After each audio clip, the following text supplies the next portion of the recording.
Hola, bienvenidos a la nueva sección de la AVI, Voces de la Ciencia, donde capítulo a capítulo, yo, Jimena Ríos, junto con Nat Retón y Regina Ganem, integrantes de la AVI, presentaremos día con día a un invitado muy especial, el cual nos va a compartir con nosotras sus anécdotas, desafíos y logros en la investigación biomédica.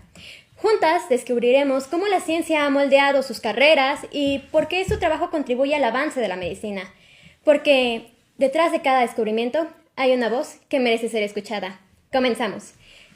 El día de hoy iniciamos nuestra primera aventura en la AVI y para inaugurar esta sección tenemos a un invitado muy especial, que es nuestro primer neurocirujano.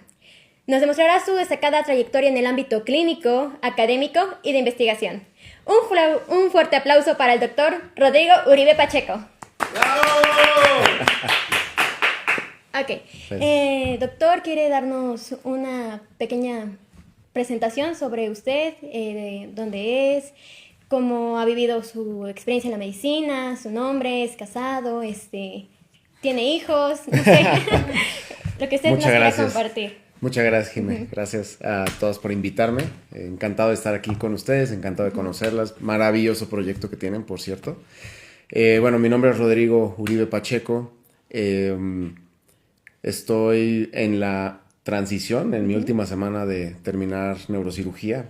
Estrictamente el sábado ya se terminó, entonces pues sí podemos hablar de que ya estamos como neurocirujanos. Estudié la medicina, estudié en Querétaro, en la Universidad del Valle de México, Campus Querétaro. Después el internado lo hice en El Salvador Subirán, aquí en la Ciudad de México. El servicio social lo hice en investigación en la Clínica de Enfermedad Vascular Cerebral del Instituto Nacional de Neurología y Neurocirugía Manuel Velasco Suárez. Y antes de eso ya me empezaba a llamar la atención durante la carrera el tema de la investigación, pero en el servicio lo confirmé y francamente me di cuenta que en mi humilde punto de vista creo que la medicina como la tenemos estas generaciones no debería de ser, quizás cuando yo estaba de estudiante o todavía antes de que yo estudiara, hacer la investigación se considera como un lujo. Habrá personas que decían que era algo innecesario.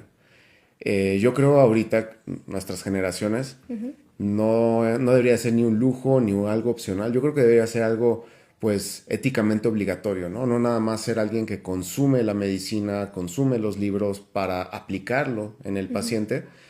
Tú vas desarrollando un juicio clínico, ¿no? Esto te funcionó, esto no te funcionó. Pero ahí estamos hablando en, digamos que la experiencia del experto, ¿no? Y entonces ya cuando te vas a los libros y te das cuenta que aparte de la globalización, que cada vez estamos mucho más inmersos en lo que se publicó el día de ayer en el otro lado del mundo, cosa que quizás a nuestros maestros no les pasó. Nuestros maestros, para leer lo que pasó en Canadá, para leer lo que pasó en Europa, tenían que recibir por correo las revistas y leer las revistas de esta manera, y nosotros pues en nuestro teléfono podemos ver el paper que se acaba de publicar recientemente, ¿no? Entonces siento que no debemos de quedarnos atrás, no debemos de quedarnos en la comodidad de yo solamente quiero ver pacientes.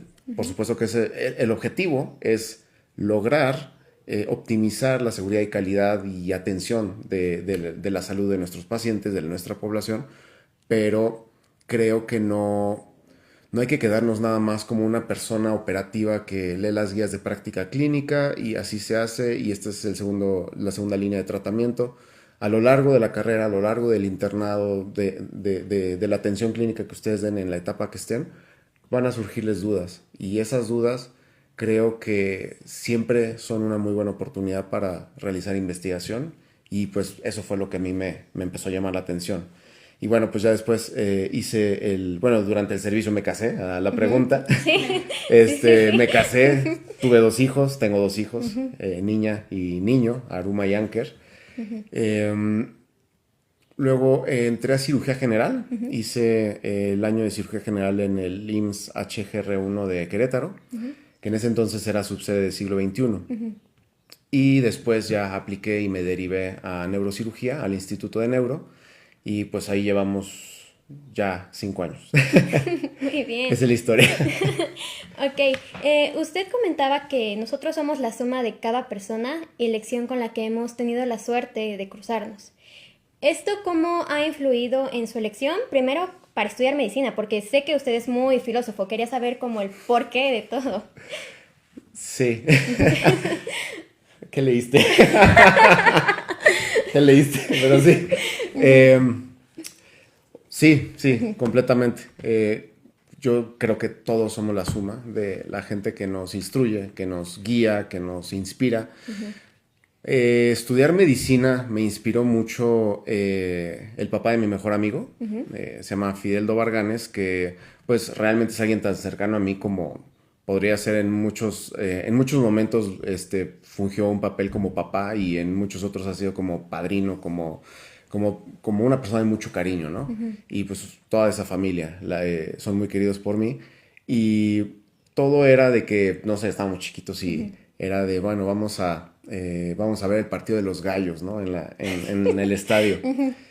Y era de, ok, los llevo, pero antes de ir a los gallos, pues yo tengo cirugía. Me acompañan a la cirugía y de la cirugía nos vamos al partido. Creo que teníamos como 12 años o 8 por ahí. Entonces, pues ahí estábamos viendo, obviamente, súper alejados del paciente, ¿no? Pero así, o sea, pegados a la pared, así el quirófano. Y entonces ahí empezamos a ver las primeras prótesis de rodilla y de cadera y pues fue un impacto. Todo el escenario es bastante surreal si no conoces esa área. Y eventualmente fui su paciente en 2 ocasiones porque también me gusta mucho el deporte, ahorita hago menos. Y pues bueno, tuve unas lesiones de rodilla, de hombro y pues terminé siendo su paciente y de esa manera también entendí cómo de no poder volver a jugar básquetbol, que era lo que me gustaba en ese entonces, pues cuestión de una buena cirugía, buena rehabilitación y mucho esfuerzo de parte de todos, podías recuperarte, ¿no? Entonces era como, pues parecía magia, ¿no? Entonces me tocó ver el lado de pues, diferentes caras del ámbito clínico quirúrgico y dije, oye, pues es una muy buena opción medicina, aunque también me llamaban otras cuestiones y eventualmente me fui por medicina. Y neurocirugía, si bien no tuve no tuve un referente que me haya guiado por el camino de la neurocirugía, pero sí que me hayan guiado por el camino de las neurociencias y por la neurología clínica propiamente, que mi maestro de neurología durante la carrera fue el doctor Fernando Barinagarrementería Aldatz, que en su momento fue profesor titular y jefe de neurología del departamento en el Instituto de Neuro. Y pues él nos dio clases allá en Querétaro y tenía un deseo ferviente de levantar el conocimiento en la sociedad de cómo prevenir un EBC, cómo diagnosticarlo en casa, o sea, diagnosticar o sospecha, ¿no? Que está la escala de Cincinnati y pues hacer alguna mnemotecnia y educar a la gente en el centro de la ciudad, en la Comercial Mexicana, donde están los cerillos, en el estacionamiento. Hicimos varios proyectos como para concientización social y pues aparte la anatomía, ¿no? O sea, es compleja, pero cuando la empiezas a comprender, en la exploración neurológica es sumamente enriquecedor poder llegar a un diagnóstico topográfico, incluso a veces sin estudios de imagen, ¿no? Entonces toda esa parte como que de la clínica, yo creo que el reto de la neuro como tal, que pues, conocemos bastante, pero falta muchísimo todavía por encontrar. Y a la vez, cuando estuve en el internado, me di cuenta que en definitivo disfrutaba yo muchísimo estar en quirófano. Esa dinámica de pasar visita temprano, ver a los pacientes antes de bajar a quirófano, luego entrar a quirófano y después ver al del día siguiente. Y, o sea, como que fue un poquito más, no sé cómo llamarlo. ¿Descubrimiento propio, tal vez? Sí, fue como que me siento mejor y me canso menos con lo que estoy haciendo. Al contrario, como que me sumaba, me daba más energía. Y no digo que esté mal a dar consulta, ¿no? Pero sí me era un poco desesperante depender muchísimo en la consulta de que el éxito del tratamiento dependiera mucho de la adherencia a un medicamento, que no está mal para nada, pero pues quizás es la manera en la que yo yo manejo esas cuestiones, ¿no? Era un poco frustrante. Yo decía, si pudiera hacer algo que quedara en mis manos, que dependiera de mis manos, y pues literal, en la cirugía así sucede, ¿no? Muchas veces. Ok. ¿Usted tuvo algún caso o una experiencia que haya como reforzado su interés en la investigación con todo esto que nos ha contado? Llevamos un cartel a Barcelona a raíz justo de esa concientización como un proyecto de salud pública, de concientizar a los ciudadanos en Querétaro de los factores de riesgo y los síntomas iniciales de un EBC. Pues ahora sí que no puedes evaluar nada, no puedes saber en qué estás bien o en qué estás mal si no lo mides, ¿no? Entonces, antes de nosotros dar las escalas, explicarles, tomarles su presión, había un gabinete ahí para tomar glucosa y demás, y después les mandábamos por correo toda su información, pues como para que vean más o menos en qué niveles están, ¿no? En factores de riesgo. También primero preguntábamos, ¿no? ¿Tú qué entiendes por un factor de riesgo que te puede llevar a dar un infarto cerebral? ¿Tú qué entiendes por cuando a alguien le da un infarto cerebral, cuáles crees que son los primeros síntomas, ¿no? Entonces hicimos, pues todo eso lo estuvimos recabando en una base de datos, y fue como un primer estudio en donde ver la suma del conocimiento de las personas que pues se dedican a, pues desde una persona que barría las banquetas, la persona que cobra en las cajas, a un maestro universitario, a todos los que nos encontrábamos los estuvimos entrevistando, y poder ver todo eso a través de un análisis estadístico que nos diera una conclusión de cuál es el conocimiento en relación a ese tema de cualquier ciudadano en esa ciudad de Querétaro.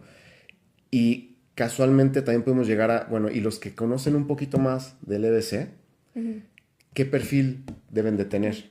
Y fue como bastante enriquecedor poder ver eso, porque también te habla mucho de otro tipo de retos que tenemos, ¿no? O sea, lo que encontramos fue que la gente que conocía más de dos o más síntomas, son personas que tenían más de 40 años, habían estudiado hasta una licenciatura mínimo, habían tenido un antecedente de un familiar al que le había dado un EBC anteriormente, por lo tanto, pues lo habían visto, de cierta manera, y también tenían un familiar cercano con diabetes o hipertensión. ¿Eso qué te dice? O sea, como que está más relacionado con el ámbito de la medicina y no ignora tanto a comparación de otras personas, porque Exacto. lo está viviendo. Y entonces ahí venían muchos retos en donde pues todo eso se lo entregamos al gobierno, así, oigan, pues esto nos sirve a todos, ¿no? O sea, yo soy de la idea de que en la escuela, en primaria, te deben de enseñar, ¿no? O sea, te deben de enseñar la importancia de prevenir, no de que, vamos a prevenir un infarto cerebral. No, la importancia de estar con hábitos saludables, pero sí, así como se habla de que si le duele el pecho y se recorre hacia el brazo izquierdo, pues bueno, si a alguien se le enchueca la cara, si empieza a hablar y no se le entiende, si se le debilita el brazo, la pierna, pues no vamos a esperarnos de, vamos a dormir un mijito a ver si se te pasa y mañana buscamos una cita al consultorio. Vamos a urgencias, ¿no? Ese tipo de dinámica fue la que estuvimos como generando, y todo eso a través de investigación, ¿no? Obviamente un campo laboral bastante enriquecedor, estar conociendo a muchas personas, pero yo creo que esa definitivamente me marcó mucho porque se tradujo a que se desarrollaran nuevas políticas internas. Yo ya ahí en el tema de ISTE-IMSS y demás, ¿qué sucedió con esos datos? Sé que se entregaron, sé que se tomaron cuestiones, no sé, en ese entonces todavía no había alteplace en hospitales públicos en Querétaro, y ya ahorita ya hay, ¿no? Entonces hay una serie de cuestiones que creo que la información basada en evidencia, el sustento de investigación, puede irse tan lejos como iluminarte y responderte una pregunta, o bien llegar a incluso influir para las políticas públicas, ¿no? Incluso modificar tu técnica de hacer una cirugía, ¿no? Una técnica distinta a la que normalmente estás haciendo, que pues ves después en un estudio en donde quizás en esta nueva técnica les va mejor en el tema estético, les va mejor en el tema funcional, preservan mejor todas sus funciones neurológicas. Entonces yo creo que en definitivo, fue la primera que me inspiró a que deberíamos hacer esto como parte de nuestra misión o nuestra, como dice la gente, nuestra convicción, ¿no? Okay. Que convicción yo creo que puede ser tan abstracto, ¿no? Pero sí, o sea, si lo hablamos como del compromiso social que tenemos, creo que hacer investigación en definitivo sería no nada más algo que nos completaría, sino que sería algo muy, muy enriquecedor para nosotros como personas. Ok. Con todas estas investigaciones que usted ha realizado, me imagino que ha encontrado muchas dificultades durante sus investigaciones. ¿Nos podría comentar alguna o cuál ha sido como lo más común entre estas dificultades? ¿O qué es lo que no permite que sea tan fluido, tal vez? El tema de investigación, sí, yo creo que un tema que se menosprecia mucho es, digo, eso yo lo veo ahorita, ¿no? O sea, se menosprecia mucho la fase de recabar datos. Generalmente en hospitales grandes, en instituciones académicas, a la persona que tiene menos experiencia se le atribuye tú vas a llenar la base de datos. Y a mí me tocó hacer eso y lo sigo haciendo, aunque ustedes digan, no, ya, no, yo sigo llenando datos para bases de otras personas, pues porque yo ahorita ya lo veo de esa manera, ¿no? Para mí creo que la parte más importante, aparte del diseño de un estudio, es qué datos vas a recabar. Y muchas veces lo que pasa es que, pues, llena todos los datos de estos pacientes que tienen este mismo diagnóstico y luego vemos qué estudio, qué análisis le hacemos, a ver qué queda, ¿no? A ver qué pega. Entonces realmente estás así como que dando un disparo con una escopeta, ¿no? O sea, para ver, a ver a qué le atino y a ver qué puedo decir de esto, sin una pregunta, sin un trasfondo de objetivos. ¿Y qué pasa después? Que esa misma base vuelves a pasar, la persona que estaba llenando los datos, vuelve a pasar por esa base hasta 3 veces, porque ya viste como que después de haberla llenado ya empiezas a ver qué camino va agarrando y entonces te das cuenta que te faltan otras variables. No, pues no toma en cuenta las neumonías después de que a los pacientes les hicieron una traqueos y una gastros, ¿no? Entonces, híjole, hay que volver a ir, ¿no? Entonces, ¿cuántos tiene traqueos, gastros y las neumonías? ¿No? Y luego hay que sacar cuáles microorganismos se aislaron. Entonces terminas trabajando doble, triple, y de repente ves una base que en lugar de haberse resuelto con unas 10 variables, tienes ahí unas 50 variables de las que vas a usar nada más 10 y es sumamente complejo porque lo único que estás haciendo es empezar tú a desgastarte, ¿no? Desgastarte con ese proyecto que necesitas una iniciativa todos los días, así como todos los días hay que levantarnos para echarle ganas a nuestro día, a nuestro trabajo, la cirugía, la consulta, todo. También tienes que guardar parte de energía para enfrentarte a esos números, a esas bases. Y creo que lo mejor siempre es pensar muy bien la base de datos. Si nos enfocamos en esa parte, creo que estamos, y aquí en México yo lo veo, o sea, creo que estamos ya con un pie hacia adelante. Y también viene implícito el tema de la base de datos, que muchas veces un problema es que tenemos las fuentes de donde queremos recabar los datos, muchas veces son insuficientes, ¿no? Tenemos archivos incompletos, ¿no? Pacientes que igual y no tienen los estudios de imagen, de seguimiento, no tienen las notas completas. Entonces ahí es cuando dices, bueno, pues por eso voy a echarle todas las ganas a mi nota de evolución, aunque la quiera hacer en muy poco tiempo, asegurarte de que venga todo lo importante que estás viendo en el paciente, que puede ser relevante en cuanto a la patología que tiene y lo que necesitas revisarle, porque quizás el día de mañana, en el futuro, alguien va a ver esa nota y más allá de que sea un tema legal la nota, pues también puede dar pie a que alguien le sea útil para una siguiente investigación. Creo que esos serían los retos. Hay muchos, ¿no? Financiamiento y nos podemos quejar que somos tercer mundo, pero no estamos para quejarnos, más bien es como algo que creo que también a ustedes les puede servir. Las bases de datos, en definitivo, es algo con lo que se van a topar siempre. Y me atrevería a decir que incluso en países de primer mundo, el gran problema es que se menosprecian mucho las bases de datos. Ese creo que sería mi mensaje para esa pregunta. Ok.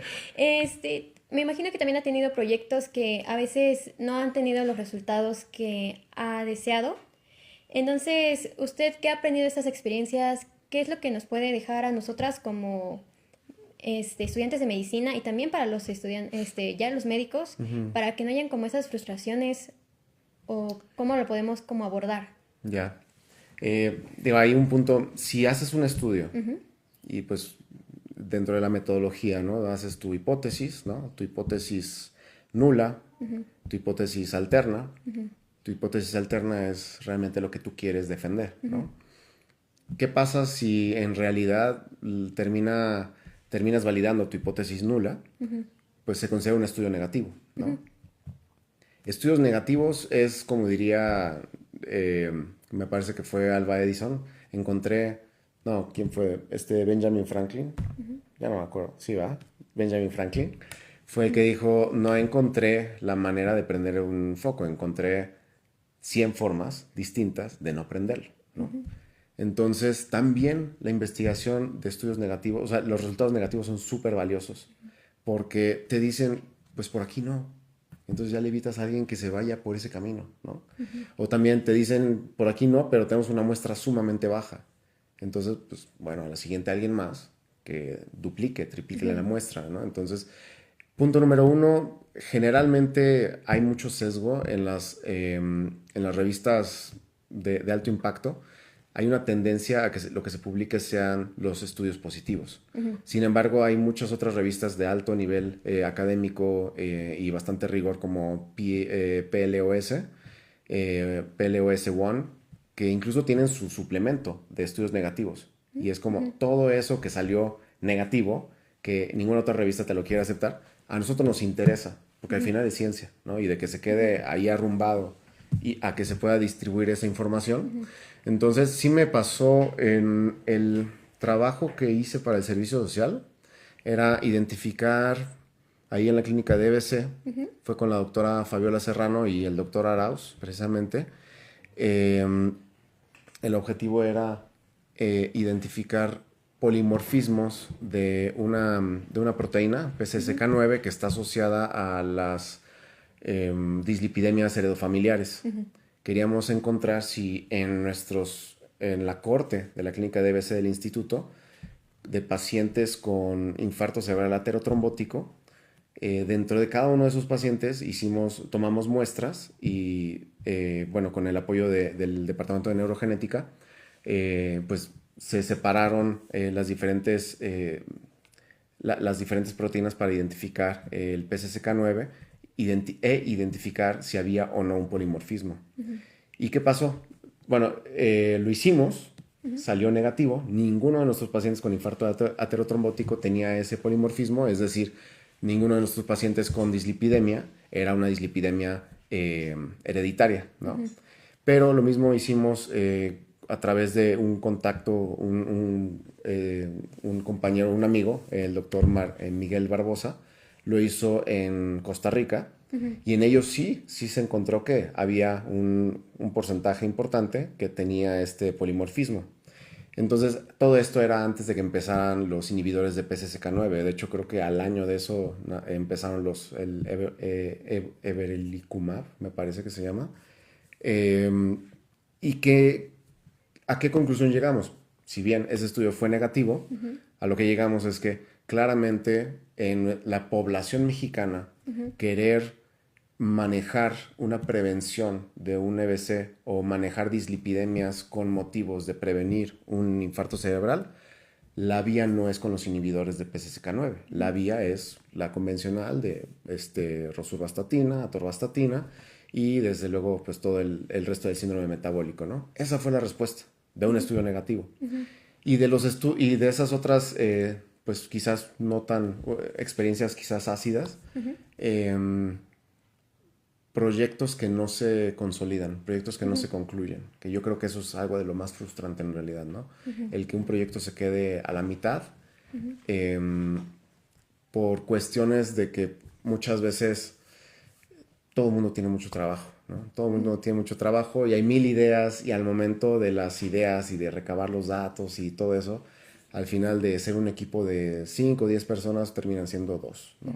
Entonces yo creo que siempre es bien importante también pensar al proyecto al que te vas a comprometer, pues darle su tiempo, visualizar, ¿no?, que lo vas a poder terminar, porque si no lo vas a poder terminar, lo digo yo, y ahorita tengo unos estudios ahí que probablemente se los voy a heredar a mis compañeros, pues ya voy de salida, pero creo que ese es un punto también que hay que considerar. Evitar dejar inconclusos, no tanto por uno, más bien por el estudio, porque si lo dejas inconcluso y eventualmente llega a manos de otra persona, pues no es que la otra persona no lo pueda terminar, pero empalmarse así como cuando cambias de guardia, empalmarse y entregarse toda la información necesaria, suficiente, en dónde quedó el análisis, dónde quedó esto.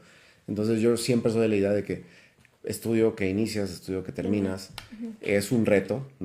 Me atrevería a decir, vamos, te mentiría si te digo que lo he cumplido al 100%, no. O sea, tengo trabajos que todavía ahí voy, están todavía en proceso, pero creo que eso llega a ser lo frustrante, cuando te das cuenta que uno definitivamente ya no es rescatable, ¿no? Y creo que es mucho por el tiempo.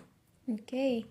Bueno, y con todo esto de la investigación básica, más que nada, por decir a nosotras que apenas vamos iniciando, ¿cómo esta investigación la está integrando con su práctica clínica día con día?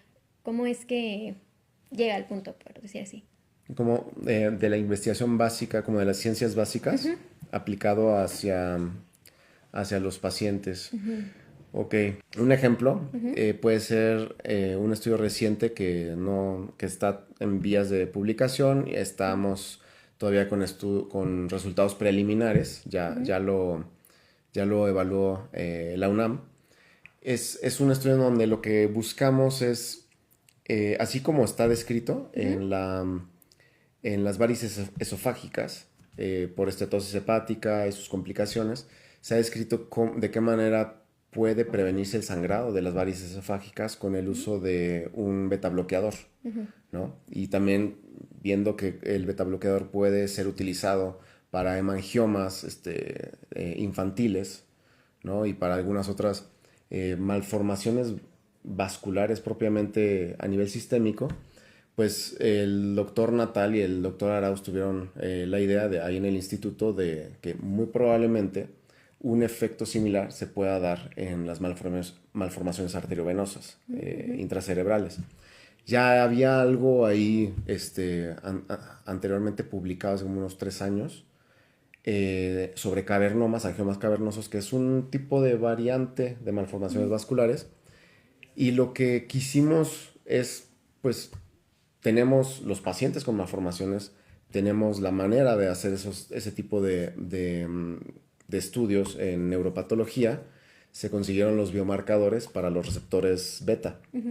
Y entonces todos los especímenes o las muestras de las malformaciones arteriovenosas que fueron resecadas por paciente, se identificó a nivel histológico con microscopio qué partes de la malformación estaban reactivas a beta 1 y a beta 2, que pues son al final en donde se ejecuta el mecanismo de acción del propanolol.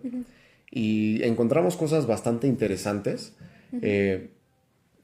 cuestiones como en qué pacientes podría ser útil, bajo qué condiciones de la malformación podría ser útil o podría el mecanismo de acción sí dirigirse hacia la malformación, y en qué pacientes realmente no sería útil y por qué, ¿no? Entonces, esa información que, pues bueno, tampoco no podría entrar a esos detalles en específico, pero sí llegamos a unas respuestas y también encontramos otras incógnitas.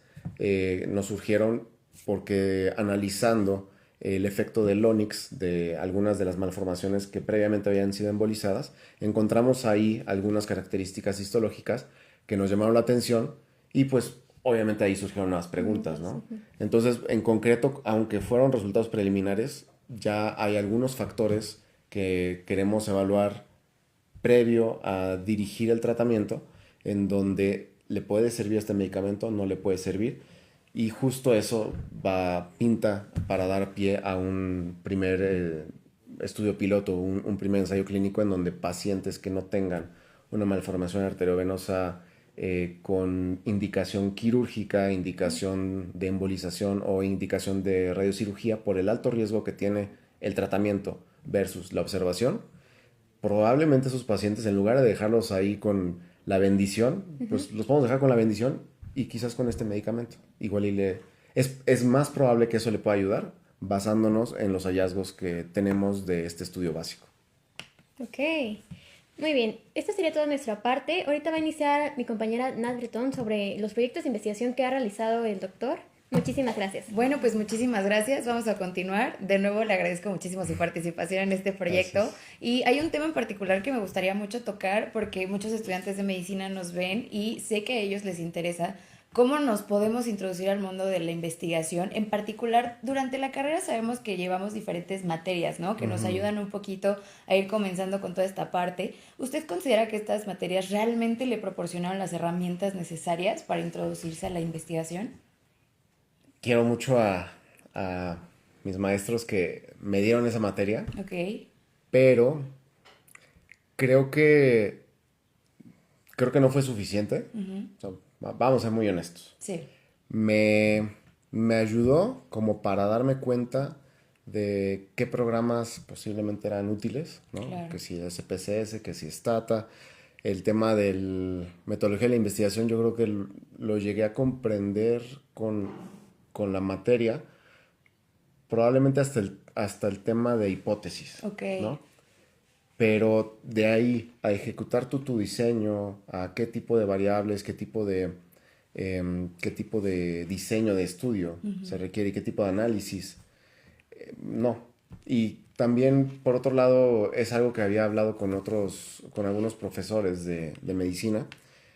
Quizás no es como que se le da la importancia, y también entiendo, ¿no? O sea, Sí. es preferible que un doctor ya graduados, ¿no? Doctoras, lleguen a tener unas muy buenas bases bases clínicas y farmacológicas, Claro.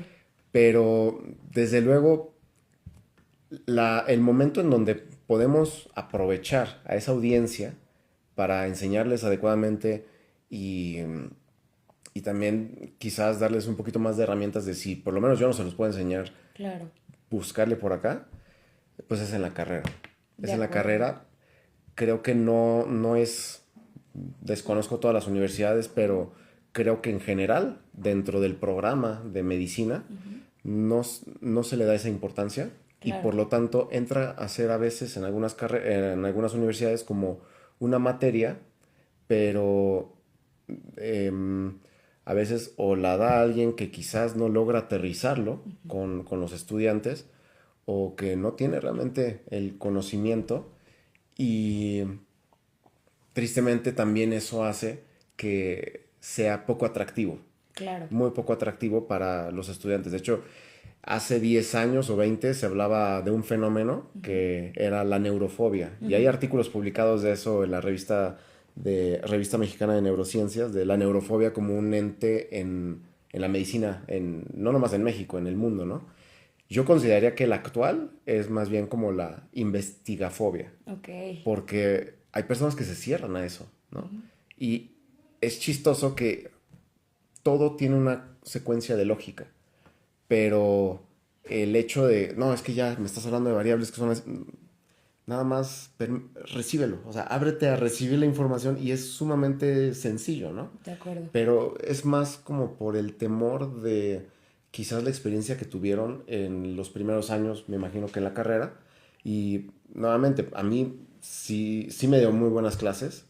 Desde luego no fueron suficiente como para llevar a cabo el primer estudio del que platicamos, pero sí fueron suficiente como para que me entrara un poco más la cosquilla, ¿no? espinita. La espinita. Claro.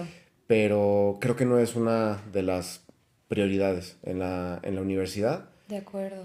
Y pues yo, con todo respeto, sí creo que sería útil darle un poco más de prioridad, Sí. dar más herramientas, porque yo ahorita veo, hay estudiantes en el mundo que están publicando de estudiantes, Sí. ya 3, 4 artículos, digo, cosa que no fue mi caso, ¿no?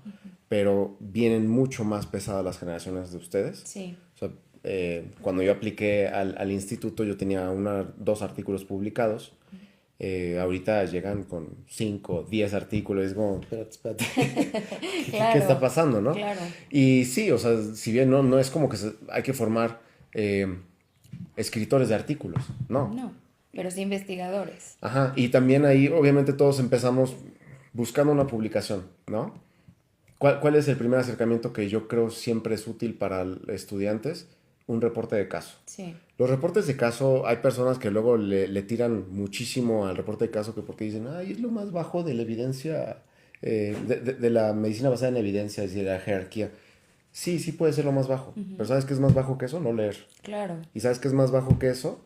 Inventar, Sí. que también sucede.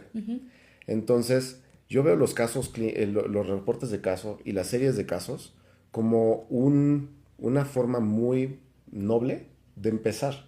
Y generalmente tienen en la discusión, pues tienen así como que un enfoque más de la fisiopatología, la clínica, sobre la enfermedad de la que se está hablando, Sí. o los hallazgos, o el overlap, el empalme de diferentes diagnósticos, que es el reporte de caso.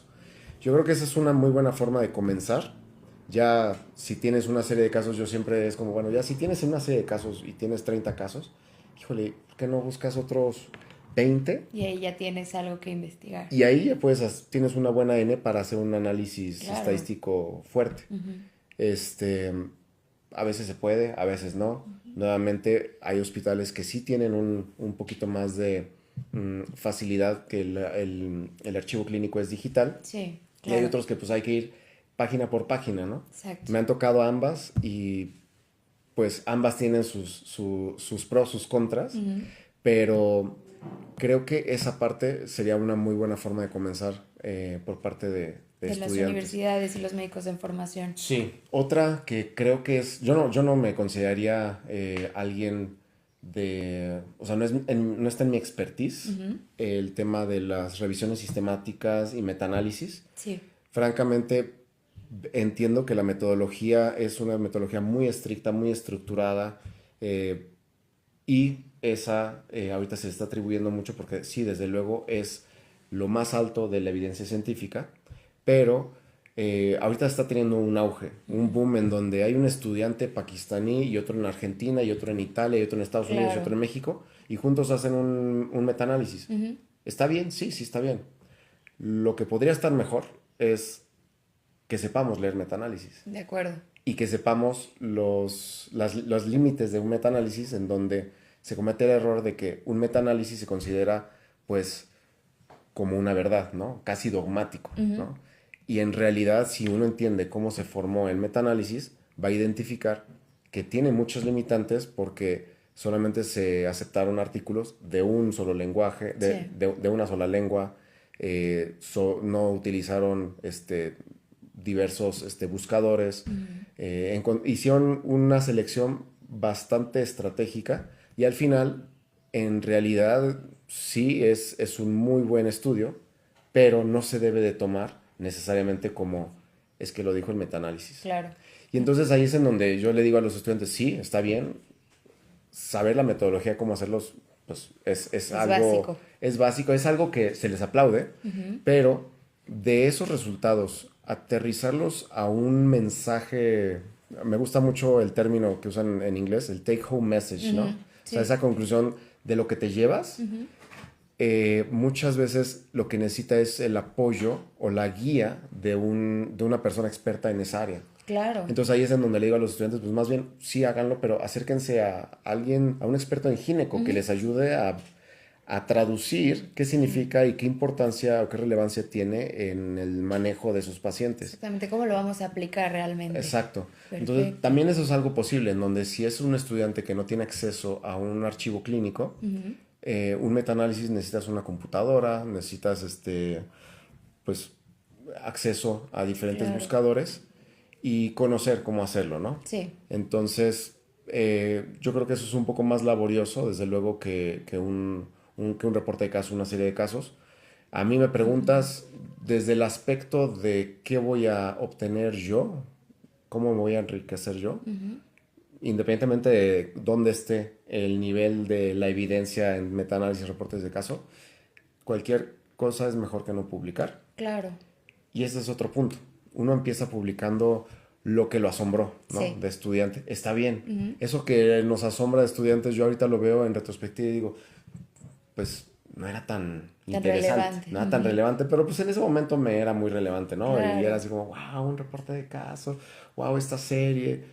Eh, Conforme vas avanzando, te das cuenta que hay revistas que te aceptan pues cosas que no es que sean malas publicaciones, pero quizás hay calidades, ¿no? De publicación.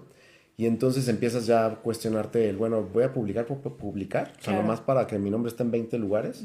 ¿O voy a publicar con un objetivo de que esto modifique la línea de un algoritmo, ¿no? Sí, Entonces ya empiezas, pues yo creo que eso ya es gusto de cada quien, ¿no? Empiezas a buscar que tenga más intención tu investigación y que no nada más sea como, no, pues aquí está la serie de casos, de todos los casos que se han operado en 20 años en tal hospital, de la misma técnica y ya. Y que dice claro. que este es el porcentaje y esto, pero no llegas a una conclusión, nomás dices, operamos mucho de eso.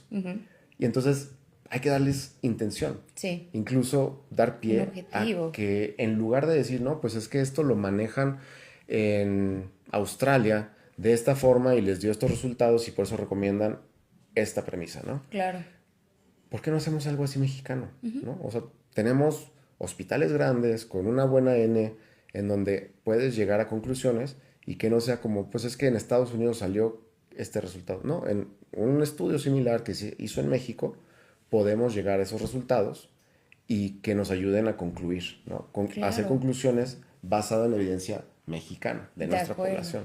Entonces, creo que otra cuestión en donde los estudiantes se pueden empapar, y esa se me hace fascinante porque yo me enteré de esa cuando estaba en el internado y dije, ¿cómo que esto existe?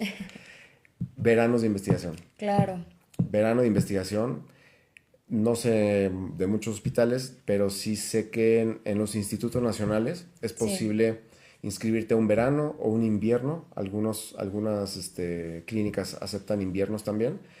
Y Y les dan es, esa facilidad, ¿no? sí, y es ahí pues sumergirte en la academia, en lo asistencial, en los pacientes. A veces te piden apoyo con alguna base, con algunos trabajos. No significa que o sea, no hay que tener la expectativa de que en un verano ya saqué 3 artículos, Por no. supuesto. A veces, pues en un verano no sacas un artículo, ¿no? Pero te empapas. O Exactamente, sea, te por lo menos te expones. llevas ese conocimiento a casa, ¿no? De Justo. cómo inicia la investigación, te rodeas de estas personas que te van orientando un poquito más de Sí, acuerdo hacia lo que, o cuál es tu objetivo, ¿no? justo. Bueno, vamos a continuar con lo que estábamos platicando. Creo que hay mucha relación con lo que estábamos comentando, ya que como estudiantes de medicina siento que nosotros aprendemos a partir del ejemplo, ¿no?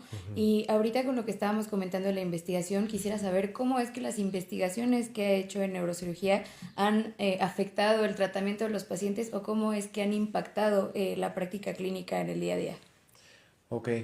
Bueno, digo, antes que otra cosa, cabe mencionar que todas las investigaciones en las que yo he participado en neurocirugía, pues siempre han sido bajo la tutela de mis maestros, que pues en realidad eh, muchas veces surge alguna idea y luego con la experiencia de ellos se plasma, se aterriza mejor, porque pues, también todos seguimos aprendiendo. Y por mencionar algunos, por ejemplo, tenemos la fortuna de que aquí en México, en neurocirugía, es de lo que yo podría hablar, tenemos muchos maestros que son pioneros en muchas áreas a nivel Latinoamérica. Entonces, por ejemplo, las primeras intervenciones, clipajes de aneurismas a través de la nariz por un abordaje transnasal endoscópico, los primeros que se han hecho en México, probablemente en Latinoamérica, pues fueron en el instituto por el doctor Juan Luis Gómez Amador. Hubo esa no es, yo no estuve involucrado, pero es por mencionar algunos tipos de cómo se modificó el abordaje para clipaje de un aneurisma que normalmente se hace con un abordaje transcraneal, ¿no? Entonces modificas la conducta terapéutica, sí es quirúrgica, pero puedes ir por un orificio natural. Luego también se ha hecho con el equipo del doctor Gerardo Guinto Balanza, el doctor Gerardo Guinto Nishimura,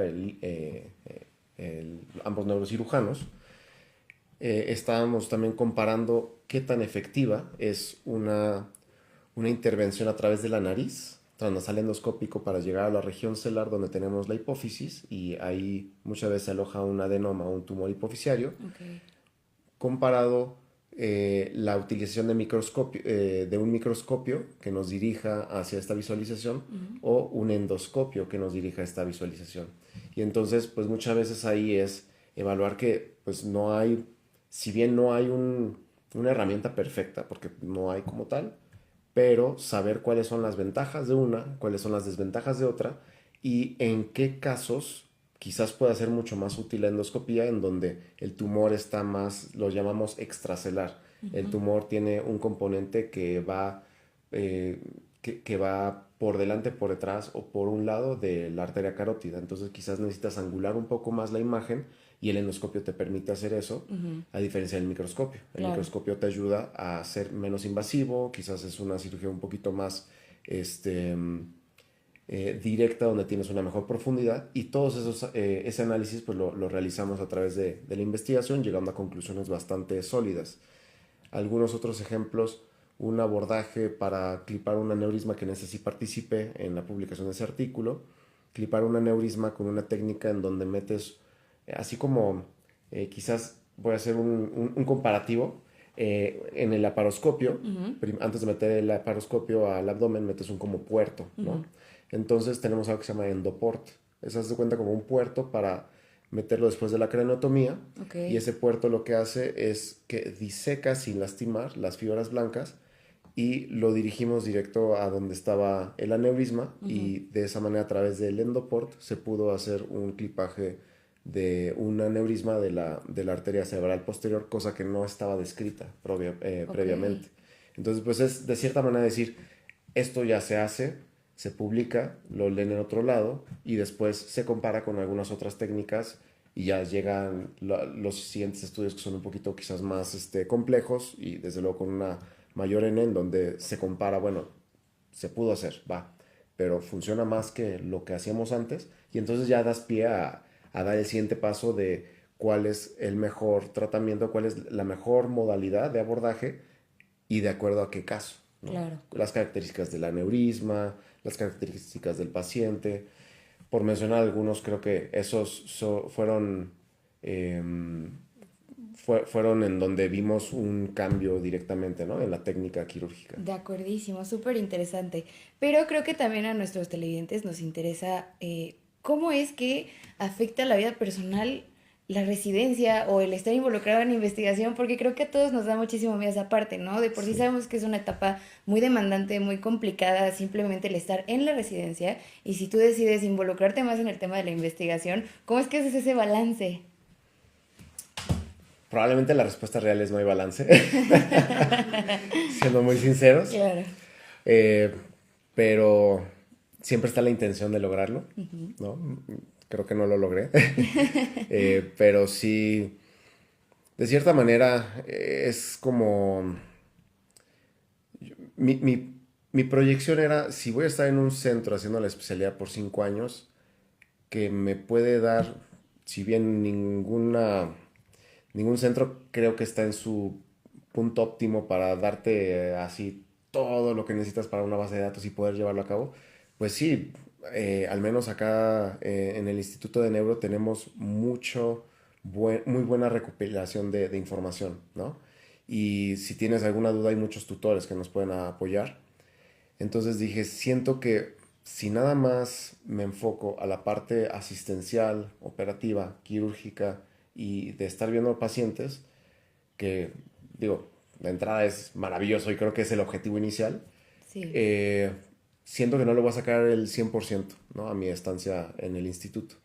Entonces mi intención, así como una promesa interna, fue de: vas a aprovechar y vas a aprender a investigar y vas a aprender a publicar y vas a darte la oportunidad de... Mi teoría era, antes de entrar, dije, con publicar un artículo. Y después vi el nivel que había y la competitividad también sana entre nosotros como compañeros. Y dije, no, ¿sabes qué? Un artículo por año. Ya después, o sea, nos dábamos cuenta que pues siempre estábamos como rebasando esas metas.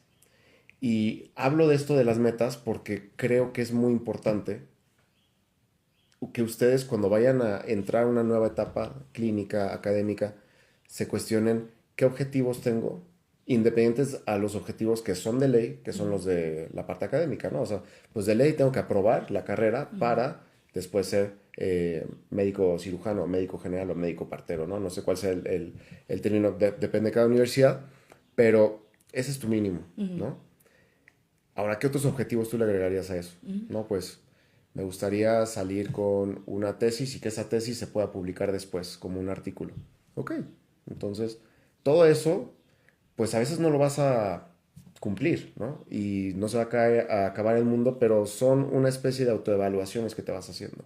Claro. Entonces, ¿cómo puede, o sea, qué recomendación puedo darles?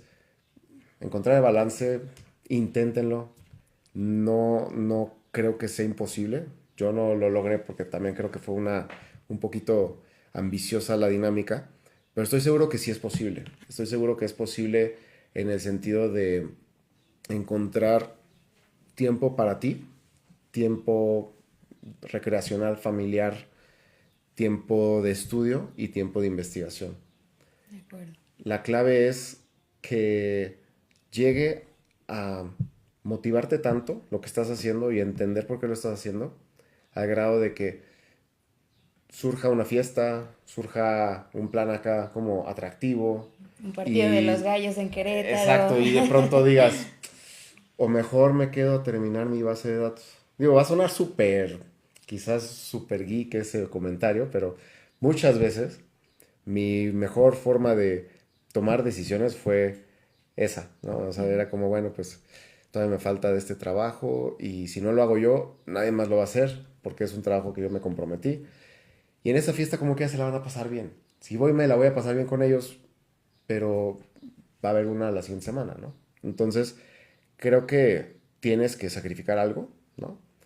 Que lo que sacrifiques sea algo en donde tú no seas, no seas indispensable y que quizás es algo que no te va a sumar tanto. Todo suma, ¿no? Como lo quieras ver. Pero creo que esa parte, ser muy, muy disciplinado con tus hábitos. Y otra parte como de cómo lograr ese balance, escoge muy bien tus batallas en la residencia, ¿no? Ok. O sea, puedes hacerte la vida tan difícil en la residencia como tú quieras, queriéndote comprar todos los problemas ajenos. Son problemas ajenos. Tú enfócate en tus pacientes, enfócate en tu aprendizaje, en tus responsabilidades. Si en el camino a media cuadra puedes apoyar, apoya. Si no, sonríe, continúa tu camino y ocúpate de cultivarte.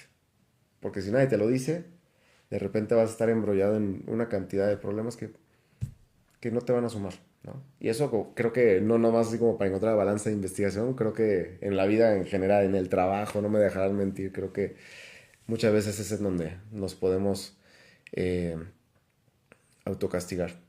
Claro, súper importante considerar esta parte.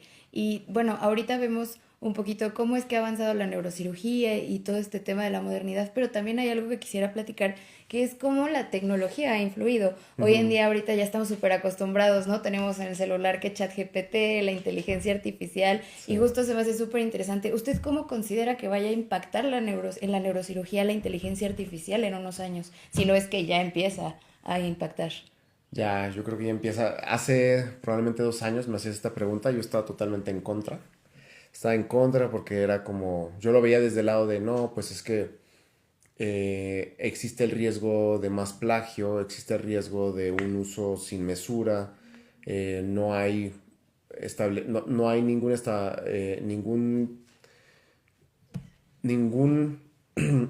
oficio establecido de ética y el uso de inteligencia artificial en el área científica, pero ya conforme ha avanzado el tiempo, y debo decir que hace 8 meses, quizás un poco tarde, pero hace 8 meses ya la probé por primera vez y estoy impresionado con la cantidad de posibilidades y la manera en la que te puede hacer más eficiente. Entonces, sí estoy a favor. Ok. con un uso ético, que también esa parte creo que ya se ha estado cubriendo bastante en las revistas científicas. Y en definitivo, para neurocirugía ya empezó a tener mucho impacto en últimas publicaciones, como se han desarrollado nuevos análisis predictivos para estimar, de acuerdo a las características de un tumor, cuál es la probabilidad de que sea resecado en su totalidad o en una subtotalidad, por porcentajes, y todo eso ha sido con apoyo de un tanto de machine learning y un poco de inteligencia artificial. Muchos de esos artículos también los hemos estado viendo en unas sesiones bibliográficas que hacemos ahí en el instituto, y también se ha visto cómo se han adaptado en diferentes partes del mundo hospitales que su plataforma para el archivo clínico, que ya es digital, está integrada con un prompt de inteligencia artificial. Entonces, de esa manera se puede, lo que explicaban en ese artículo es que se pueden hacer muchísimo más eficientes desde la nota, desde el acceso al quirófano, poder facilitar el área de cobranza, poder facilitar también el área de calidad en salud. Entonces, en lugar de que cada uno manualmente esté haciendo por departamento su parte, ¿no?, de ese rompecabezas, la inteligencia artificial está haciendo hospitales inteligentes que conectan a través de un solo clic, a través de el ingreso de un solo formato, ¿no? Y otra cuestión en donde se está involucrando en neurocirugía es en toda la parte de aprendizaje, ¿no? Se están haciendo muchos simulaciones, simulaciones en donde a través de la inteligencia artificial también se calculan probabilidades de por dónde es que se hacen como escenarios clínicos para el aprendizaje, se hacen escenarios clínicos para los las modelos certificaciones predictivos y todo. Ok. Y de cierta manera también eso ha hecho muchísimo más sencillas las publicaciones. Yo creo que a partir de la inteligencia artificial debe haber un incremento importante de cuánto se está publicando al año a nivel mundial de todas las especialidades por el hecho de que eficientiza el trabajo. Ahora, la parte interesante, que justo la platicábamos hace una semana en esas sesiones, es importante que nos quedemos con el mensaje de que la inteligencia artificial no debería ser quien nos haga la música, quien nos haga la escritura artística, quien nos haga el razonamiento científico,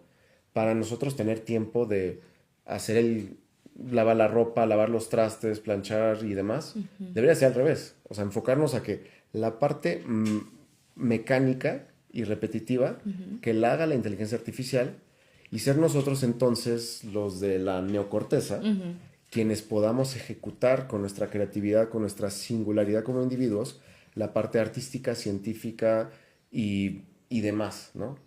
Es decir, que nos compre tiempo de calidad, haciendo todo el quehacer que a veces no nos gusta hacer, muchas de esas cuestiones administrativas en un hospital, en una universidad, para nosotros tener el tiempo y sumergirnos en lo que nos debemos de sumergir, ¿no? Que es a lo que nos dedicamos. Claro. ¿Qué más nos encantaría como internos, no? Que nos ayudaran a hacer el censo con inteligencia artificial. Sería una maravilla. Sería una maravilla, Sí. de verdad que sí. Y pues por último, quisiera platicar un poquito sobre un ensayo en particular. Tengo entendido, tiene este ensayo de Navigate sobre prevención de eventos isquémicos, y quisiera saber cuál fue su rol dentro de este ensayo y cómo o qué aprendizaje se obtuvo a partir de este. Gracias. Ese ensayo clínico fue un ensayo clínico fase 3, aleatorizado, doble ciego, en donde el objetivo era, una vez que un paciente tuviese un infarto cerebral, cuál era la mejor forma de prevenir el segundo infarto cerebral cuando la etiología es desconocida, ¿no? Ese ensayo clínico se propuso en Canadá, en la Universidad de Hamilton, con el doctor Bob Hart, que es un neurólogo un neurólogo clínico que se metió más en el área de patología. Okay. Bastante interesante ese antecedente de... No es normal que un neurólogo Ese se brinco meta de áreas. a la histopato. Sí. Y el instituto, la clínica de DBC, fue el sitio coordinador de ese ensayo clínico aquí en México. Me parece que duró unos 3 años, si no me equivoco. Y a través del instituto, pues, próximamente se abrieron el Hospital General, Siglo XXI, uno en Mérida, el Juárez. Y mi rol, bueno, el autor intelectual y el primer autor de esa publicación, que salió en el New England, fue el doctor Bob Hart. Y, digamos, el coordinador nacional fue, y que en ese tiempo era el jefe de la clínica de EBC, fue el doctor Arauz, que actualmente es nuestro director general en el instituto. Y de ahí fueron saliendo muchos otros centros, hospitales públicos que tuviesen la posibilidad de cubrir todos los requisitos para poder protocolizar adecuadamente a cada uno de estos pacientes. Ok. Fue algo muy interesante porque creo que ahí entendí lo estricto y lo exacto que tienes que ser en el tema de la investigación y no nada más tomárselo como tan a la ligera. O sea, todo cuenta, ¿no? Todo absolutamente cuenta, sobre todo si quieres ver efectos adversos de un medicamento. Aquí el tema es, si les da un infarto cerebral, no sabes si es cardioembólico o aterotrombótico. Si es cardioembólico, pues lo anticoagulas. Si es aterotrombótico, lo antiagregas, ¿no? Aspirina, clopidogrel, etc. Entonces, hay un bache en donde todavía no sabemos si es por un tema de falta de sensibilidad y especificidad de estudios diagnósticos o porque quizás se están empalmando dos etiologías. Entonces, entre que son peras y manzanas, pues no queremos que le dé un infarto cerebral por segunda ocasión, ¿no? Porque cada vez es peor. Entonces, bueno, le das aspirina o le das un anticoagulante. Y aquí lo que estábamos comparando era si a un brazo le dábamos aspirina y al otro brazo le dábamos Rivaroxaban, conocido como Xarelto. Y pues le dábamos seguimiento a los pacientes. Mi participación ahí era llevar toda la coordinación del centro en el instituto, desde la parte administrativa. La fellow de ese entonces era la doctora Fabiola Serrano y la doctora Caterina Mantilla, que ellas se apoyaban conmigo para toda la parte de recabar los datos y y subirlos a la plataforma, y yo las acompañaba para ver todas las evaluaciones clínicas de los pacientes. Entonces les colocábamos su holter, evaluábamos cómo estaba la fuerza, estadificábamos su funcionalidad de acuerdo al ranking, que es una escala que se utiliza en la neurovascular.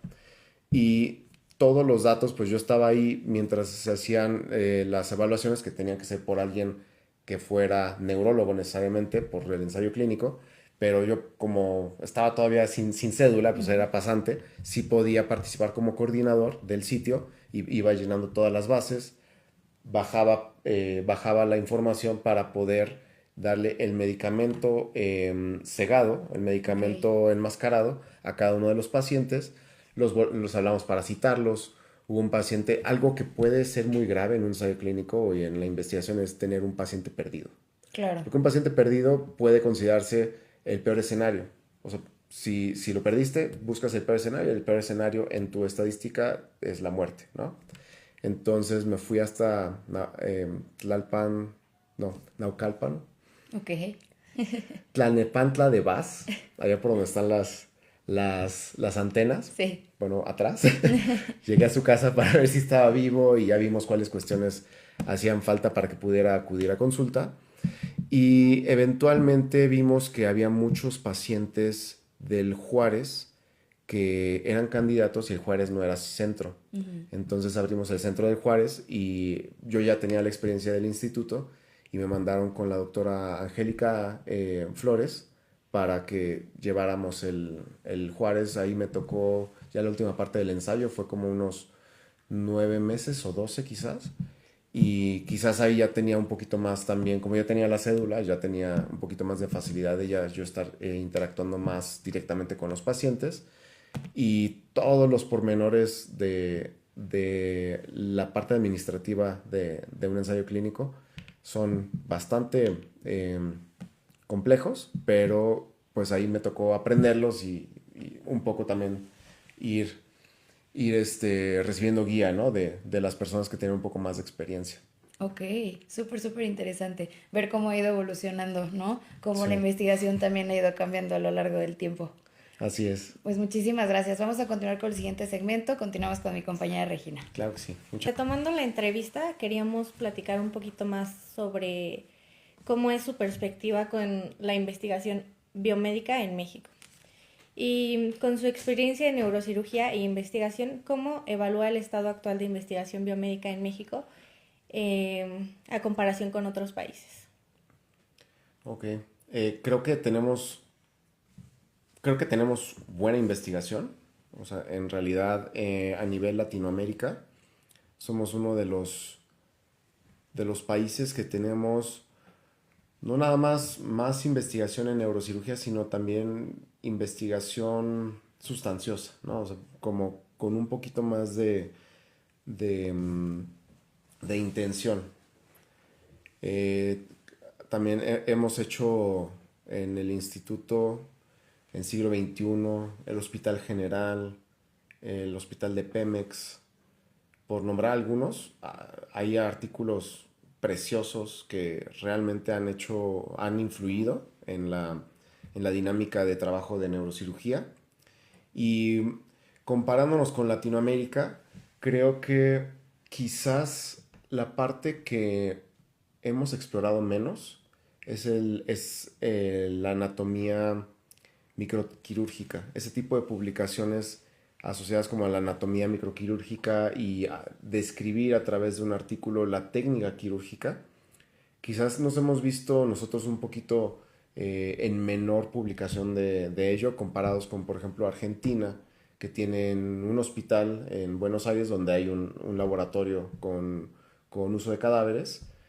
En Estados Unidos, desde luego, hay unos 10 diferentes hospitales que tienen su propio laboratorio, donde tienen alrededor de unas 10 cabezas de cadáveres, en donde es muy fácil también ejecutar ahí las disecciones, describir paso a paso, incluso describir innovación de otras técnicas quirúrgicas. Esa parte creo que es un punto de un área de oportunidad de nuestra investigación. Y la otra, que creo que también es por el tema de centros, se ha hecho mucha investigación de radioneurocirugía aquí en México, pero la radioneurocirugía de México en neurocirugía realmente creo que depende de unos 3 hospitales únicamente. Y en otros países, por ejemplo, se hacen incluso consensos europeos, ¿no? O sea, un consenso europeo de 3, 4 países. Mi punto de vista es que la investigación de neurocirugía en México para nada está mal, va súper bien, va avanzando bastante, pero nos falta dar los brincos hacia tres direcciones. Una, retomar el tema de técnicas quirúrgicas y disecciones anatómicas, que para eso se requieren laboratorios. Dos, enlazar la ciencia básica con la ciencia neuroquirúrgica, en donde pues es como básicos y clínicos, pero también hay muchos principios físicos y químicos en la materia de neurocirugía relacionados a dispositivos que utilizamos, relacionados a sustitutos, a adhesivos biológicos que usamos, en donde pues nos confiamos de lo que nos explican los proveedores que contiene químicamente hablando ese adhesivo que nos están dando para colocar sobre el paciente cuando es necesario, pero francamente yo no estoy seguro de que eso sea, ¿no? Entonces, a ver, podríamos hacer una especie de estudios en donde le va mejor con ese tipo de adhesivo o le va mejor con un tejido autólogo, ¿no? Entonces, retomar la investigación neuroquirúrgica con bases de ciencia básica. Y la tercera ruta, que creo que es la que más he visto crecer en países europeos, es dirigirnos a estudios multicéntricos. Estudios multicéntricos definitivamente es una oportunidad. En México, todo es de un hospital, la experiencia de ese hospital, la serie de casos, 2 hospitales, pero llegar a un estudio multicéntrico con relación a una muy buena administración y gestión de bases de datos para que no haya una influencia tan grande es que en tal hospital los datos los recabó un residente, en el otro hospital los recabó un pasante y en el otro los recabó el jefe del servicio, y que puede haber diferencias. Eso lo único que te dice es que la base de datos y la manera en la que se coordinó o se dirigió el mensaje de cómo se tiene que llenar esto para este estudio, esta base de datos para este estudio, no fue lo suficientemente detallada y explícita. Entonces ahí es en donde ya hay un inicio de estudios multicéntricos aquí en México, no suficientes, pero lo más importante es que los haya y que se puedan llenar por igual las bases de datos para no tener un sesgo al momento de la obtención de datos entre cada centro, ¿no? Sí, claro, o sea, hay áreas de oportunidad, pero en general lo ve bien. Lo bueno es que esas son nuestras áreas de oportunidad porque también, digo, por mencionar algunas, ¿no? El mundo no es perfecto, pero definitivamente creo que sí seguimos teniendo cierto protagonismo en Latinoamérica y en muchas otras áreas de la neurocirugía, me atrevería a decir a nivel internacional, tenemos personas que son reconocidas y no nada más por su trayectoria neuroquirúrgica, sino por lo que han aportado en la ciencia neuroquirúrgica. Claro. Hemos visto que ha colaborado con múltiples estudios internacionales. ¿Cuáles cree usted que son las principales barreras para que la investigación biomédica en México tenga mayor impacto global? Para que tenga impacto global, definitivamente estudios multicéntricos es algo ahorita muy aceptado. De hecho, es algo que como que se quiere promover entre revistas, entre comités y consejos de medicina a nivel internacional. Otra parte que creo que es un tema del que se habla mucho en países emergentes es que hay muchas revistas que son de alto impacto y eso se traduce a más visualizaciones, más posibilidades de citas, más alcance en los ámbitos universitarios de investigación y de centros hospitalarios.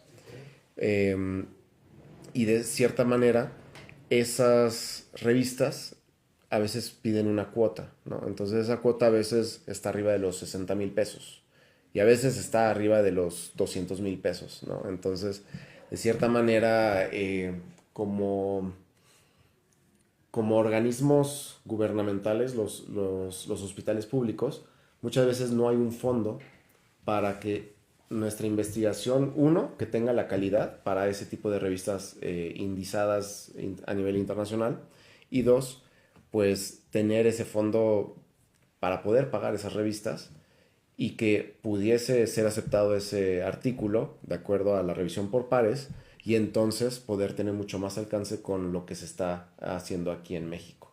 Creo que esos serían algunos por mencionar. Y otro que creo que es importante es que hay muchas personas que seguimos aquí en México teniendo dificultad en idiomas, ¿no?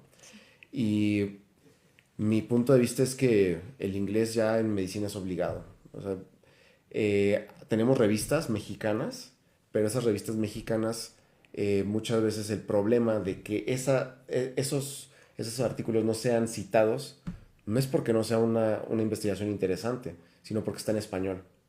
Entonces, a lo que nos promueven mucho es, aunque vayas a mandarlo a una revista mexicana, públicalo en inglés, ¿no? Uh-huh.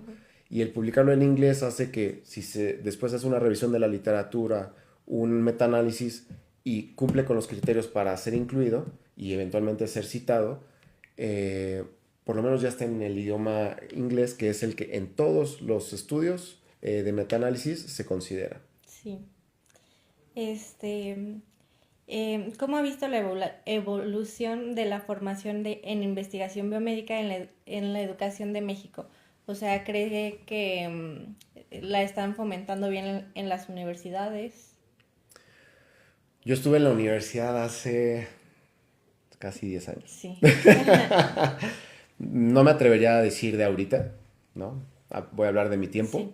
Creo que en mi tiempo era muy buena la iniciativa de tener una materia en relación a la metodología de la investigación, pero dadas las circunstancias y que quizás en este tiempo está pasando algo similar, que es la globalización, más competencia, más acceso a la información, más riesgo de desinformación a la vez. Creo que es obligado que salgamos, por lo menos, no me interesa que un estudiante de medicina salga sabiendo hacer un análisis estadístico de paramétrico y no paramétrico. Lo que me interesa más es que un estudiante de medicina tenga la capacidad de criticar lo que está leyendo, criticar un artículo. Las bases después para hacer un análisis creo que es algo que no le compete al estudiante de medicina necesariamente, saber que existe, ¿no? Pero ejecutarlo quizás ya es en otra parte, ¿no? En otra fase de nuestra preparación. Pero que un estudiante de medicina pueda leer un artículo y decirte qué tipo de artículo es, qué tipo de diseño se escogió, cuáles son las limitantes y por qué. De las limitantes que puso el autor, cuáles son las que no mencionó que también tiene, ¿no? Y entonces de esa manera no cometer el error que se comete de dogmatizar todo metaanálisis y de subestimar toda serie de casos o un reporte de caso. New England sigue publicando reportes de caso. Eso dice bastante, ¿no?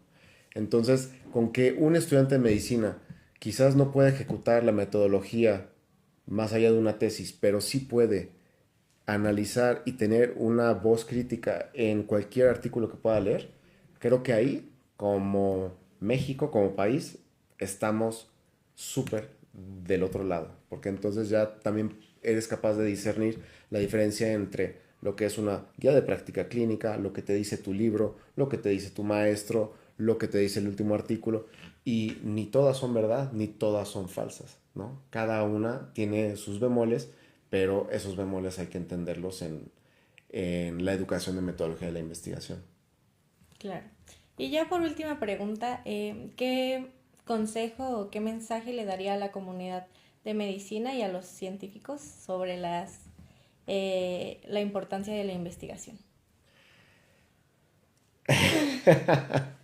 ¿Qué mensaje les puedo dar? Pues creo que hay una frase que me gusta mucho a mí, que es la frase de Pitágoras de Samos. No es un mensaje mío, pero es un mensaje que a mí me ha mantenido mucho a lo largo de la línea de la ciencia, del conocimiento, de la investigación. Y es que pues todo es perecedero, ¿no? Todo tiene un fin, un límite. Todo es mortal. Lo único que es inmortal es la razón. Y si nos encomendamos como científicos a no nada más hacia la razón, sino a continuar tomando decisiones y desarrollar nuestro criterio clínico, nuestro criterio basado en razón, en razonamiento lógico, creo que estamos yéndonos por la vía de la filosofía que se encamina más hacia lo que éticamente es correcto. Ok. Nada más. Gracias. Con eso finalizamos la entrevista. Muchas gracias por poder acompañarnos a nombre de toda la asociación. Les agradecemos muchísimo su participación en nombre de toda la asociación, de nuestras compañeras. Estamos muy contentas de que nos haya acompañado en esta pequeña entrevista. Y pues no sé si quiera también proporcionar sus redes sociales para que lo sigan, para que siga compartiéndonos su conocimiento. Claro que sí. Muchas gracias a ustedes. Para mí fue un placer ser invitado. Me encantó conocerlas, me encantó ver la iniciativa que tienen, que creo que es algo... Muchas veces no hay escuela perfecta y a todas las escuelas nos enseñan más los estudiantes de qué áreas, porque somos al final generaciones distintas, ¿no? Y el hecho de que ustedes tomen la iniciativa, como este capítulo que me están compartiendo y al que me invitan, al final creo que ustedes le suman a la escuela, se suman a ustedes, a sus compañeros y son un gran ejemplo para otros estudiantes. Muchísimas gracias. Recuerden seguirnos en nuestras redes sociales, estamos como Asociación AVI. Recuerden, esta es nuestra nueva sección. Y sobre todo, sigan al doctor. Es R.O. Uribe P. Ok. En Instagram y en Twitter, es el mismo. Okay. Perfecto. Esperamos tenerlo en otra ocasión para que nos siga comentando sobre sus nuevos proyectos y sobre todo que nos incluya, ¿verdad? Totalmente, exacto. Hasta luego, muchísimas gracias. Somos AVI, Voces de la Ciencia. ¡Bravo!